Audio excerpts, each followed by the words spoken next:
today for this afternoon forum, we are going to have a presentation on penalization technique for optimized GLM modeling. So something probably quite interesting for GI colleagues working on pricing. So without further ado, I give the floor to Ricky for introducing the speakers and the topic more in detail. Thank you, Valerie. Hey, my name is Ricky. I'm Strategic Partnership Manager at Accurate, and I have the pleasure to present topic agenda and also the speakers today. So today's topic is on penalized technique for optimized GLM modeling. As you might know, many of you might know already GLM. Monica and Thibault will be speaking about the extension of GLM and how applying new techniques such as penalized optimization can help automate model creation while maintaining the level of transparency needed in insurance pricing. So in terms of agenda, after quick introduction of the speakers, I will be handing off to Thibault, who will present the first part of on pricing models. Then Monica will be speaking on the leveraging credibility to automate GLMs. We'll finish off by a Q&A session in the end. So let me quickly present the speakers. We have Thibault from Munich Re here. He's Senior Insurance Solution Manager at the Global Consulting Unit of Munich Re. And he has spent over 8 years in primary insurance, holding various positions related to actuarial functions. He has extensive experience in modeling, best practices setup, and rights development. He has a Master of Science in Applied Mathematics from École de Saint-Étienne.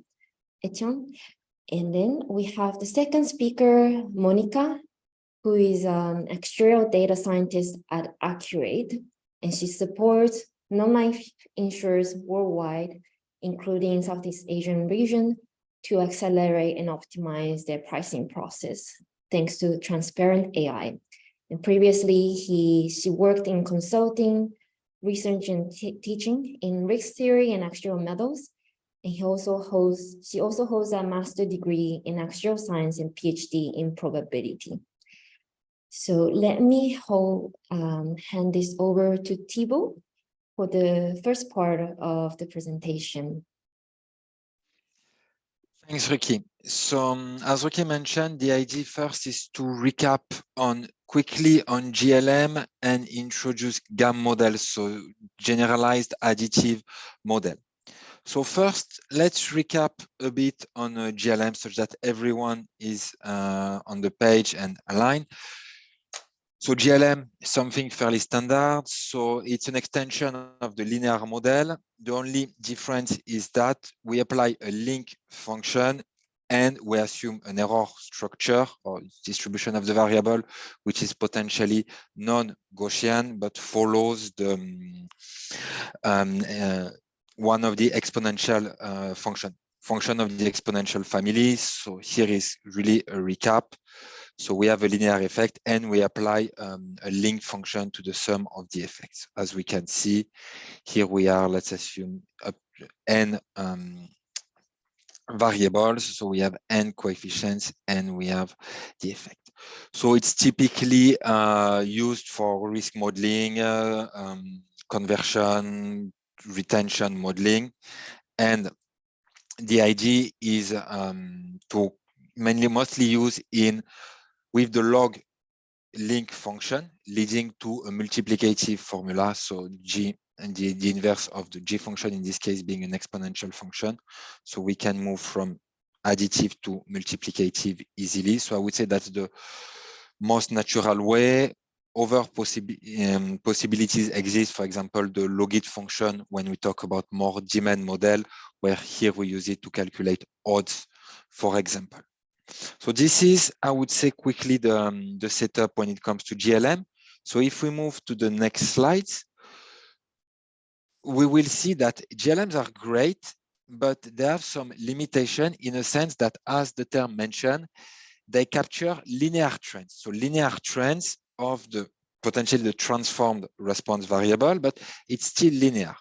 So this can be okay. So here we have an example where if we have the claim frequency in regards to the annual mileage, so we have, I would say, fairly linear trend, but may also be not okay.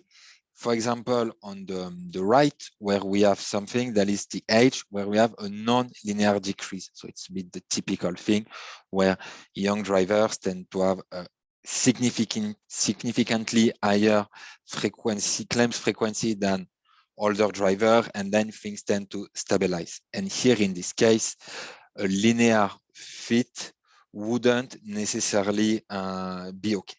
But to capture linear relation, that's usually a good thing. So the various advantages on, despite this limitation on the GLM, but that we can see in the next slides. So it's pretty simple. The first one is GLMs, I would say, something fairly vanilla in a sense that we all know the flavor of it, particularly when working in the on the GI side and on the pricing side. So it's pretty easy to understand because each variable, I would say, has a single value, and we can visualize with graphically. So for example, same as the graph that we had before. It's also easy to implement in a sense that we are having closed formula, something that is usually sum and product, particularly if we use a log function. So that means that in the end up with multiplicative formula, which is something that can be easily implemented in any system, rating system. So we have multiplication. So that's something easy, particularly if we compare this to some potential more refined things such as machine learning algorithm, GBM, random forest, where here there is no, it's not as easy as it is for GLM to implement. On the computation, it's also something quite good and positive. So now it's less the case because we have computational power to run things, but in the past it was more the case in the sense that a few coefficients need to be fitted. There are a lot of algorithms doing this efficiently, so it can really be done, I would say, in a fairly efficient way from during the modeling stage. So that's also something that was quite an advantage, less and less now with the increase in computational power. And then one last thing is that it's pretty known. So people, and particularly actuaries, now know how to build them and review these GLMs. This is something that we are all familiar through our actuarial studies, for example. And also the regulators are aware about it. So that's also great because by being GLM approach, I would say something fairly standardized with results easy to interpret. It's also easy to communicate with the regulator. So this is a bit the idea and the different advantages and why GLM are quite popular in the actuarial community for now. So now we have defined GLM. Let's define generalized additive model. So generalized additive model, as mentioned below, are an extension of GLMs, or GLMs can be seen as a special case of GAMs, so generalized additive model, where the function that is mentioned is a linear function.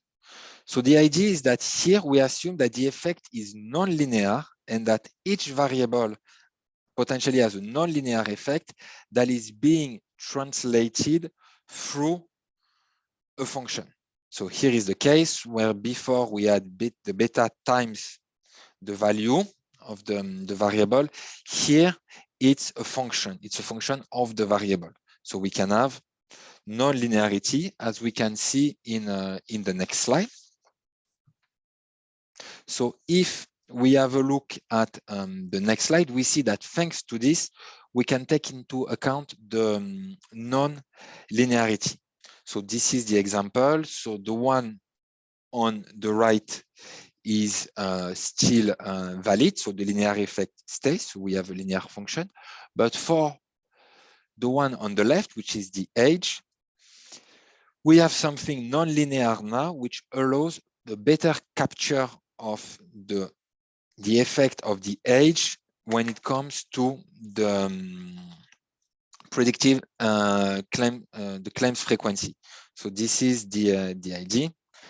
And the good thing also is that you have the non-linearity, but on top of that, and we will get to that a bit later, they are easy to understand because we can visualize it by graph, and they are also easy to implement. We will also get to this a bit later because we potentially still have this multiplicative formula.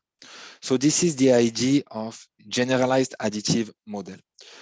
Usually, yeah, what we see is that we usually use still GLM term, but behind what we do, and we will explain this a bit later, is more in the end generalized additive model. So GAM model. Here is just the continuation of what we were seeing previously, and we can see the different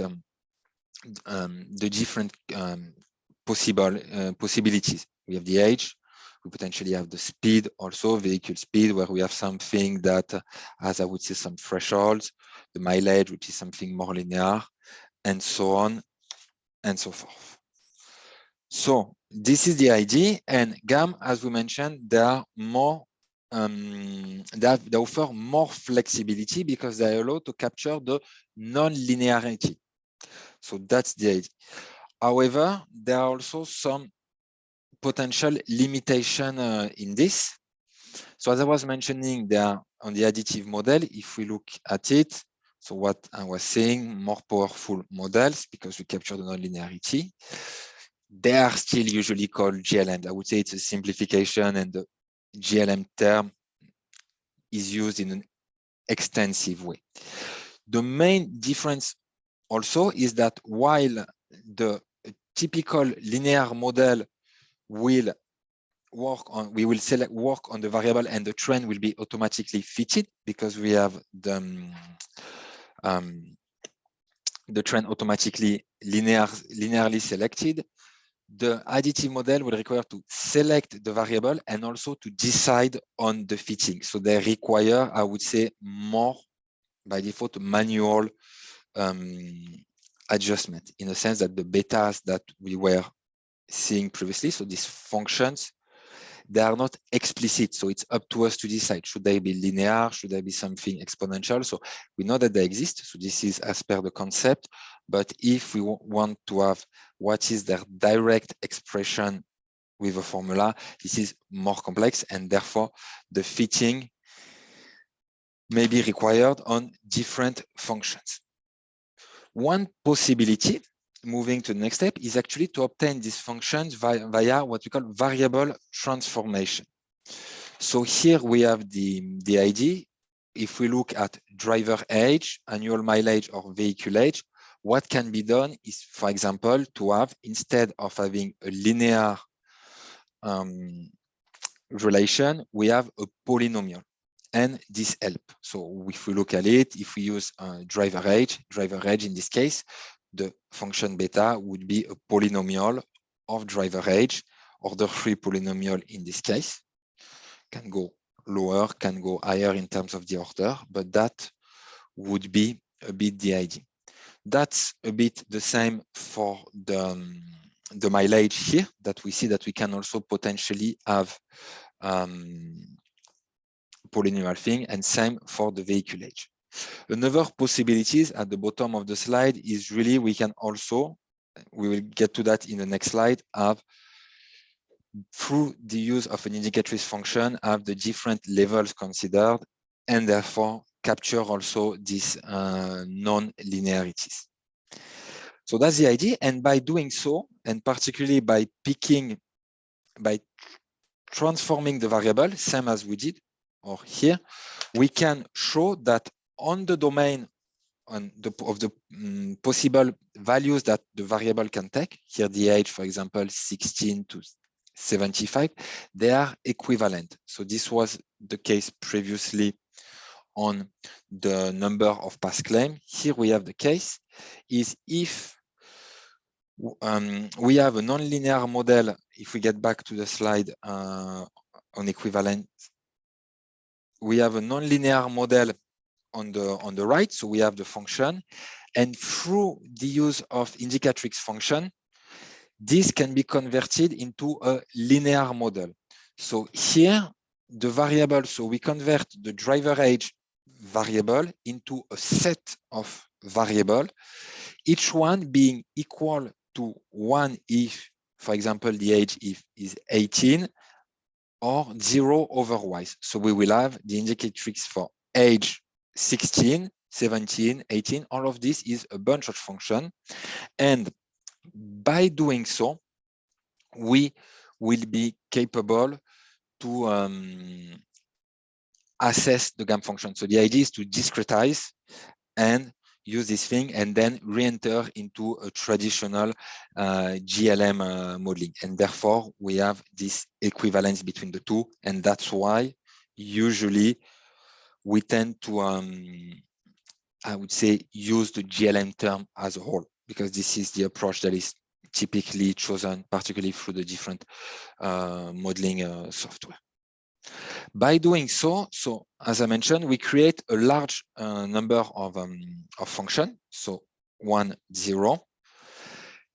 And then to capture this, the only potential limitation in this case is that we will potentially have noisy effects, because each and every modality will have its own coefficient. So age equals 16, 17, 18, as we can see here, the coefficient, and potentially the noise, particularly when where there is a limited set of information, so limited exposure, may be quite significant. So we need to assess the coefficients, but there may be a bit of noise later, and that's why some manual work or use of different techniques such as penalization or kind of credibility is required in this case to remove the noise and really extract the signal.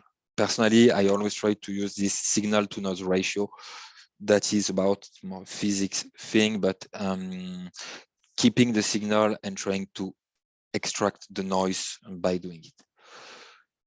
Finally, on this recap on this is how to define the coefficient, this set of coefficient technically speaking. So it's basically a maximum likelihood function. So we try to set the betas that maximize the probability of the observation. I would say that's equivalent to minimizing the errors. So, and then we take the opposite of the log likelihood. So this is the idea. But however, by doing so, as I was mentioning previously, there is some noise. And if we talk about noise, we talk about potentially overfitting. So really that we will capture effects which are actually not real effects, but are really the noise. And here, what we have possibilities are to really control the transformation created. So we really talk about manual adjustments. That's the role of the actuary. And also during the fitting process, rather than being naively into assessing the different coefficients separately, adding credibility, penalization technique to ensure that we get the proper trend. And this is actually what Monica will talk about in the next section. Thank you very much, Thibaut. So yes, just to summarize a bit what is the challenge here. Basically, we want to, as Thibaut mentioned, we want to extract the signal and don't not get confused by the noise in the data set. And with the GLM, usually, if we talk about probably degrees of freedom, in a GLM, as it's linear, I'm only choosing the slope of this line to see which one will fit, will be the best fit for my data. But the degrees of freedom that that curve could have are very limited. It's just the slope and the average, of course. When we go to this approach that Thibaut described, that I will give as many degrees of freedom as levels that I have on each variable. So before with the GLM, I have 1 degree of freedom per variable. Now I will have 1 degree of freedom per level. So the challenge is how to avoid overfitting. Okay, and that is why we will, this approach of credibility will take, that will try to solve that problem. So, for example, first, I would like to start defining what is credibility. First, it's important to say that this is not a new concept in actuarial science. For example, here we have a definition by the Foundation of Causality Actuarial Science, that is credibility, simply put, is weighting together different estimates to come up with a combined estimate. So basically, is the most famous one is this Bullman credibility. That is basically, I have some type of risk, for example, in one region of your country, and you have the average of the whole country. If I have a small data set for this new region in that I will try to sell insurance, how much I should trust that little data set and how much I should follow what is happening on the rest of the country, for example. So this will see what is the credibility that I have on this new data about this new region, comparing to how much I trust the information about the whole country. So every time that we are using the credibility term, we are thinking of like, okay, I put in two things in a balance, which one weight more, basically. And of course, if we want to do it well, the weight will depend on how much data I have. For example, if I've been selling insurance in one region for many years, probably I will trust way more the data from that region than what is happening on the rest of the country. But another extreme could be, I'm totally new in one region of my country. So I really have, the only information that I have is the rest of the country. So that will be the two extreme situation. And of course, it's like there is a priori assumption that is like, okay, how different I think this data will be. Okay, so to put this on a pricing model, imagine you have two categories. As I say, you have one category in blue here, where I have a lot of data. That is category A. And then I have category B, where I don't have much data. And in this graph, well, imagine this is the average at 0, and category B is way higher. So it's almost 800 times higher than category A. But I don't have much data. So if we leave the approach of the indicators where this category won't look what category B is doing, maybe I will give a coefficient if I just trust the data 100%, if I trust category B 100%, then I will say, okay, this is the coefficient that I should give to category B because that is what I have seen in category B. However, we know that the rest, imagine this is the rest of the country, I don't know, is very different, and this category B is new. So I don't trust that much, that data. So that balance that we put here, like, okay, I have the data for category B, I will give some weight that is set in this equation, But also I will take, okay, but I know way more about the rest of the country. So maybe I should give a balance, but how much, what is the weight of category B or what is the weight of category A in this equation? That is the credibility that I might have between these two levels. So the same thing applies as the example that Thibault mentioned earlier for continuous variable. So here in green, in purple, sorry, I have the data for driver age. So I have where I have the data, for example, here for young drivers, I don't have much data. Middle-aged drivers, I have, is where my data is concentrated. Like older drivers, I don't have much data. And I see here that there is some clear trend in the purple, but I see also some peaks, but I don't have much data. So if I'm going to use a GLM, it's only 1 degree of freedom, so I will fit the line. And of course, that will be stable, but I will be really missing something because I won't be capturing the real shape of this curve. So the other approach is like, okay, I will give all the freedom that this curve needs, but I don't want to overfit because I see that here I have some peaks of data. So the credibility will be, for example, in dark green here, this curve trusts more the observed than the average. The light green probably trusts more, the weight of the average is higher than the observed. So we need to find a way to work with categoricals and ordinal variables. And in ordinal variables, of course, there is another thing that I don't want that the level 18 is too different to the level 19.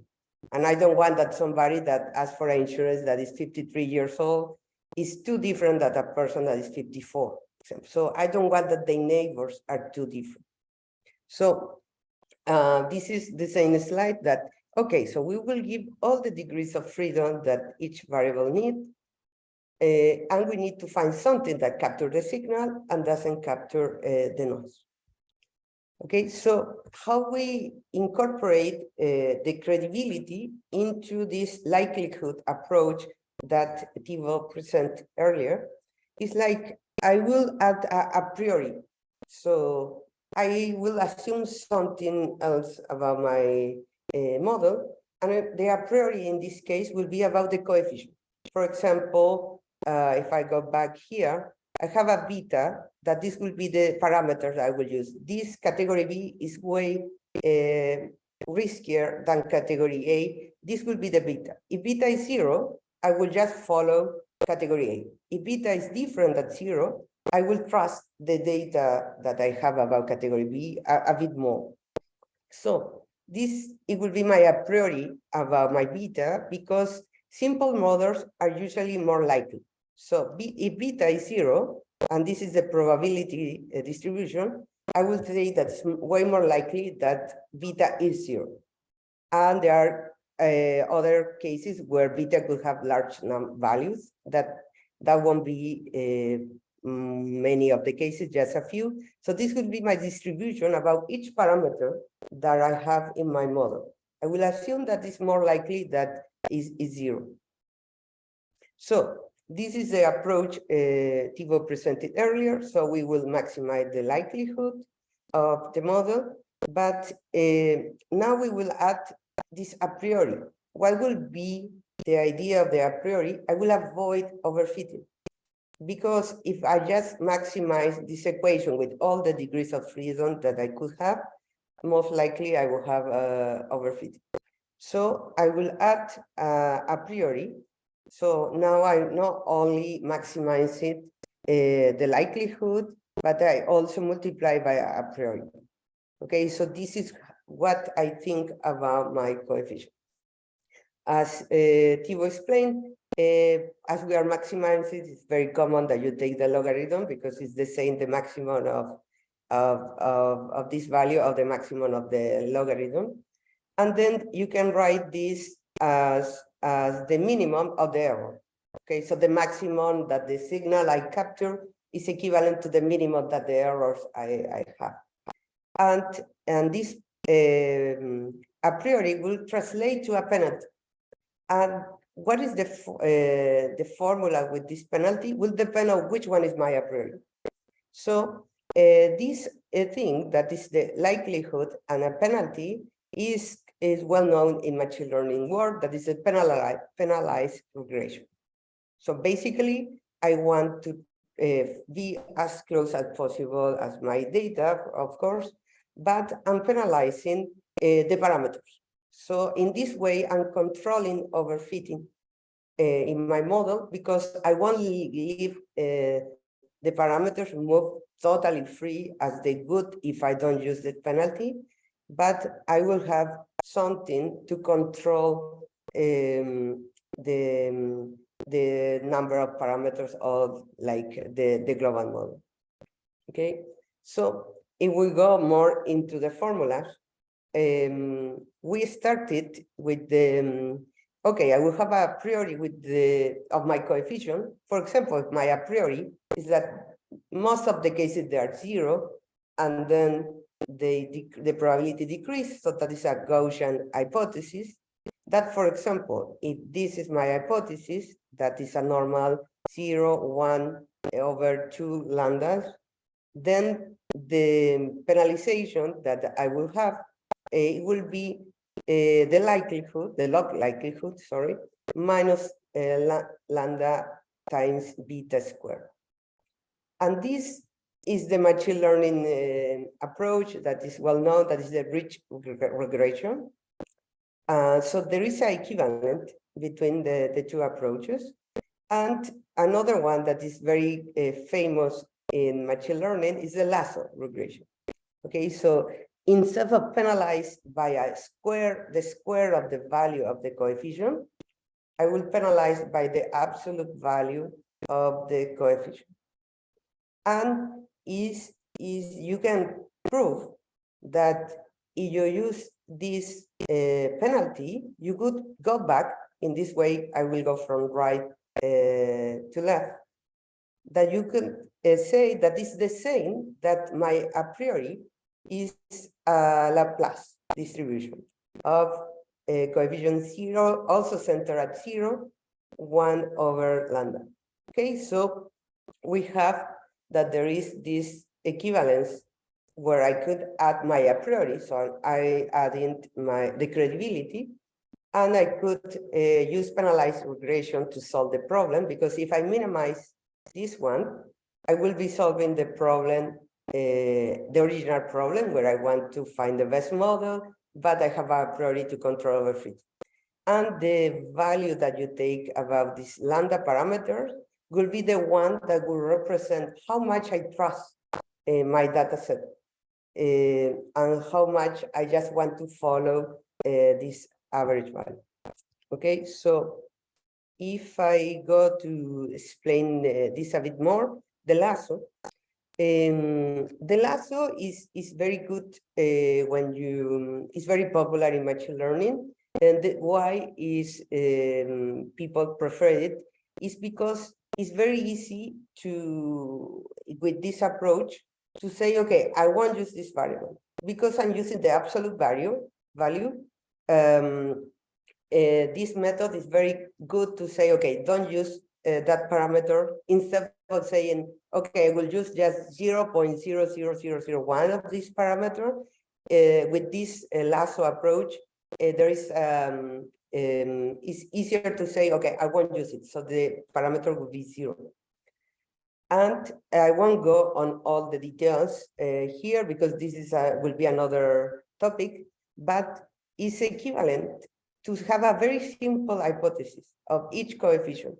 So for example, when I have category A, category B, the coefficient for category B should be 0, yes or no. So it's equivalent to have a null hypothesis that say is beta 0. So I will reject that hypothesis, or I won't reject that hypothesis. So it's very simple on the analysis. And just to go back to the example that we show about driver age, this lasso penalty in continuous variable, for example, this one is driver age, let me show you here. You have 18, 19, 20, and 21. Continuous variables, remember that we want to segment this variable, but we don't want to capture noise, and we have to create groups. Because if there is not enough data, then I will create groups. So this lasso or this Laplace a priori transform that, for example, 18 and 19 should be together. So basically, uncenter the distribution of the coefficient 18 at the 19 level. And my question is, should this coefficient should be different 18 to 19? Yes or no? And the distribution that I given, for example, this is a weak prior prior hypothesis, because I'm given is like wider. You see here, if I have a strong prior, so basically, if I really think that 18 and 19 should be together, because I don't trust much this data set, so I had a tendency to like group levels to be more robust. My a priori will look like this. So you see the coefficient of 18 here doesn't trust that much the observed. It will follow what 19 is doing. In the other case, the coefficient green is closer to the observed, so I'm trusting more the data. And that is where we need actually a human that could take that information and decide which should be this level of credibility, because credibility is something that a human need to decide. As I say, a machine probably won't know that I have never sold insurance in a new region. So it's the actuary who have to have that decision. Here I'm just saying, okay, if this is my a priori, this will be my coefficient. If I have a stronger prior, this will be my new coefficient, and the vegan strong one. So I'm following what 18 is doing because I don't have enough data set, enough data in that level. Sorry. Okay, so that is how you will work with this new technique that will automate in a consistent way for all the variables, which level should be noise, which signal should be noise, which one is signal, which part of the data is noise, which part is signal, and in an automated way. And of course, if there is no significant difference between two levels, that will be translated that the coefficient beta is the difference between 20 and 21 is not significant, so it will group the levels in an automatic way. So you don't need to try all the potential combination that you could need to try if you want to do this manually. Okay, and just to show. And the last thing is for Thibaut to explain a bit the consequence of this actuarial work. So the question is, it's a bit the question that everyone is having these days with this rise of generative AI and things like this is, what about human in this case, and in this case as an actuary? Because Monica explained that there is a lot of automation through the use of this prior. So in this case, are actuaries and particularly pricing actuaries still needed? I am kind of pricing actuary also, so I had this question, and should I find another job? But actually, the thing is, all of this process, they are not taking away the job of the actuary. On the contrary, they are bringing the actuary at the center of the decision-making process. So it's just that the effort is allocated differently. Here is on the right, the effort. As we see, data cleaning is something that anyway, whatever can exist, requires most of the effort. It's just that now the effort is more focused on the decision-making process than on the prediction. Prediction tends to become more towards a commodity, and it's in this case what do we do out of this prediction? And that's the way that this is changing the actuarial function, in particular the pricing, is that side that the shift is more on towards the decision-making process, understanding business requirement, and also potentially developing new products, looking for external data source to also potentially refine the prediction, train the model more regularly. So that's usually the idea. So all of this optimal modeling through the use of penalization divert the effort of the actuary towards other type of thing and brings the actuary more towards the center of the business and more on the expertise side more than simply on the modeling side. So that's a bit our vision. We wrote there is an article from Unicre that you can download if you are more interested about this, but because this is also a question that was raised internally on, okay, what's in this case as an actuary, how should I position myself in this regard of these techniques and approach?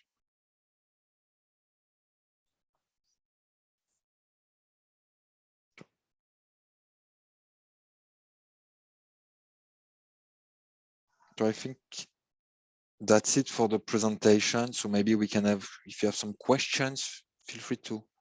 Yeah, we already have two questions from the audience in the chat box, and if others have some questions, please type them in the Q&A section at the bottom of your screen. So I'll start reading the first one from Lee Ran. What is the difference between fitting a curve in GLM versus GAM to capture nonlinearity? I can answer to this one. So the thing is, if we fit a curve in GLM, so typically we will have the polynomial aspect. I would say this is the traditional approach. So that works quite well, but not necessarily all the time. So because we have a polynomial, so for example, on the sides, if we have age, pretty, let's assume I have something quadratic, so order 2, I have decreasing for the age, but on the extreme, I may have things going up again on my coefficient. So the GLM, it's a nice thing because we can fit, but the GAM, they ensure, particularly by looking at the betas, that I would say the curve is non-parametric. So we have something that can be more tailor-made and also more adjusted to what our expectations are. Same for the speed. If we have some thresholds, for example, and then above a certain threshold, it starts increasing again. This is also something that we can capture, I would say, a bit better by doing this rather than trying to fit curves in a GLM. That would be my the approach. It's a bit the parametric, non-parametric aspect. And the second question is building also on this idea of curve. So how to select the appropriate prior distribution? So maybe I will take this one. Usually that is more like in the research part. We took Lasso is the best because in this case, in the example that I show, it have many equivalents that you can analyze. For example, in one slide that I presented, Lasso is equivalent to do a very simple test with a null hypothesis saying, is this beta 0 or not? So in that case, in the example I presented, we went with the Lasso because for that kind of situation where first I need to understand what are the consequences of this a priori of this penalized regression, Lasso had this equivalent that even if somebody doesn't understand all the details of this penalized optimization, it could understand, okay, I understand a beta is telling me this category is following the average, yes or no. Or this level, the 18 years old is following 19, yes or no. So with the Lasso, you have this very easy way of interpreting the results. And also in practice, you have that it will be easier to, in the approach we use, to select variables also. So as this penalization will tell you, don't use this variable or use this variable. In the approach is also, that part is automated. So of course, each a priori will have pros and cons, but in practice, I would say that Lasso in this case bring more value in the example that I showed.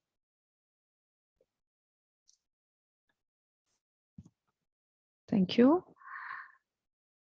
I think as we have no other question typed in yet, let me ask you mine. So I was wondering, is there some limitations on how many variables we should put in a model to have it still somewhat understandable? How would you recommend to use that? Thibaut, do you want me to take this one? I can reply also on my usage on it. So usually we all have a bit of our approach and modeling style on the idea. I think what is important is that it makes sense. So that's the first thing, and that it's not too much correlated. So at a certain point, we tend to reach a plateau. So in terms of number of variables, it really depends. But of course, if we model frequency, there will be more than severity because there are more drivers, the age, the region, all of these things. But I think in the end, what we see is that the typical variable that we know, it's an 80-20. So 20% of the top 20% of the variable will explain 80% of the signal usually. So we will always see the age, the vehicle make, the region is also for many countries an important factors. So there is kind of a limit. I think it's everyone has to set it up, but also at a certain point we clearly see that it does not necessarily bring much value. On my personal experience, it's extremely rare that I put more than 15, I would say, variable in a model. If I have to give a rule of thumb on the different variable, we can push a bit more on on market with millions and millions of rows, but. And you just answered mainly on motor, right? But I guess GLM can be used also for other lines of business. But is there some lines of business where you would say, okay, no point using this, it's not really appropriate, or which lines would you recommend to use this instead? Natural fit is on personal lines, generally speaking, of course. So motor, home, so household is also something. I've seen it in health, so at least I'm thinking for myself. Travel can be it's sometimes a bit tricky, travel, because it works a bit differently on how the risk is spread out through the duration of the policy. So it's a bit more tricky, but that's the idea. But generally speaking, I think there is value pretty much everywhere, in a sense that if it's not for direct implementation, that always help to at least better understand the risk and potentially identify, in case a portfolio is shifting in terms of loss ratio, what are the drivers, what am I potentially missing in my current rating structure or even in my underwriting criteria. So can also be used, I'm less familiar, to be transparent, but also more in the commercial lines approach. Yeah, to complement Thibaut's answer, we have experience in many lines of business, and I would say anything but no life, I would say, because and the difference that we have noticed is basically we will be saying that it's only this automation, and I finish with my process, because for example, depending on the line of business will be in the volume of data that you expect to have. For example, as Thibaut mentioned, in commercial lines, probably you are expected to have way less volume than in personal lines. But the difference I would say is like what I do with those cases that we show, I don't have enough data, but I had to give a price to these people. So what this technique will tell you is if you have signal there or not.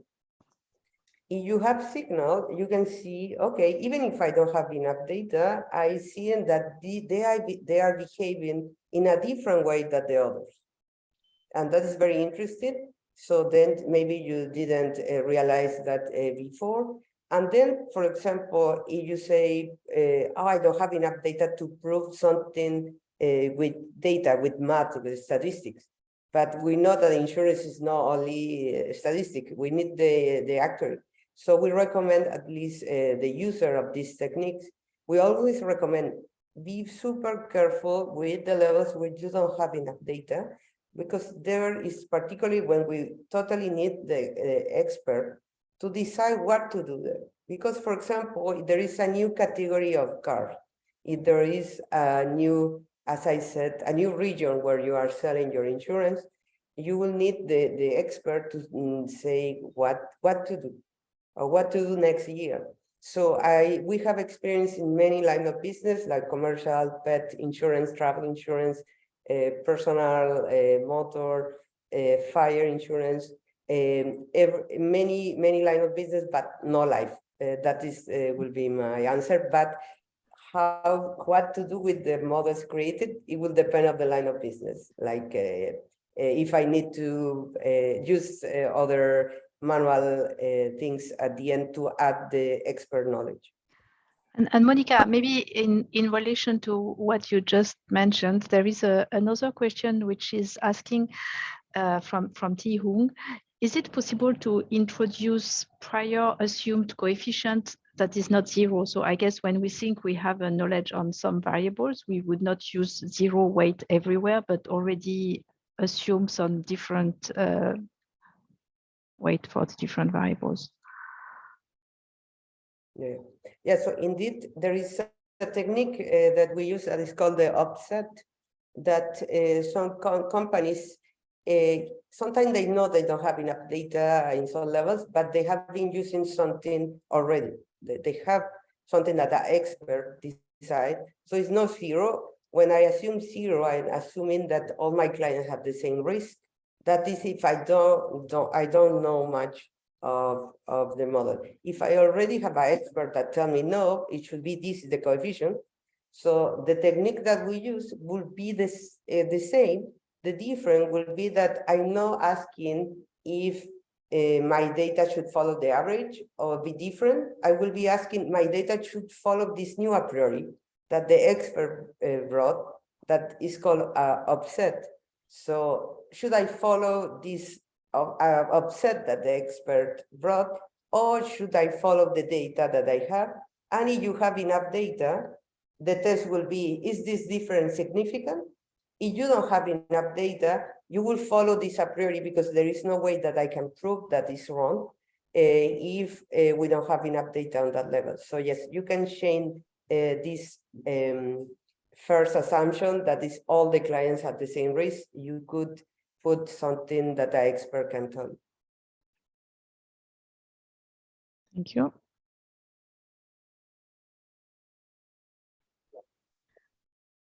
Let's wait a little more if there is a final question coming up.